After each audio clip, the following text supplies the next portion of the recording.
r/TIFU. Note, I'm a Brit. We did a fairly stupid thing politically a while back and are still suffering from the aftershocks. This is a story about one of those. If one of you checks your passport and avoids going through what I had to go through, then my work here is done. I'm a frequent flyer. This is not a boast, though it is very relevant. I usually fly 20-30 times a year for work mostly, to Europe and the US, occasionally to the Far East. I know how to travel. I know what to pack. I understand visa requirements. I know when my passport expires.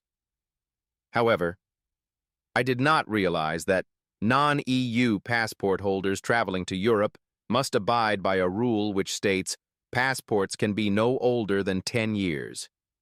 In the heady pre-Brexit days, it was common practice for British passport expiry to be topped up with the leftover months from your previous passport, meaning it was perfectly normal to have a passport valid for, say, 10 years and 10 months. And that was fine, because the EU treated us as part of their family.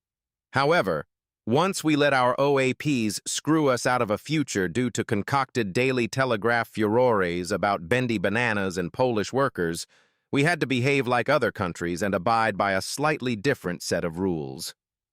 My passport expires in December 2026, 8 months in the future. However, it was issued in March 2016, meaning that it was perfectly legal to use for travel anywhere in the world, except to the European Union.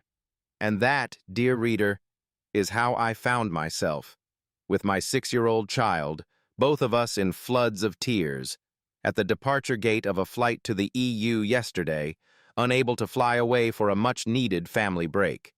TEDR. Thought I knew how to travel.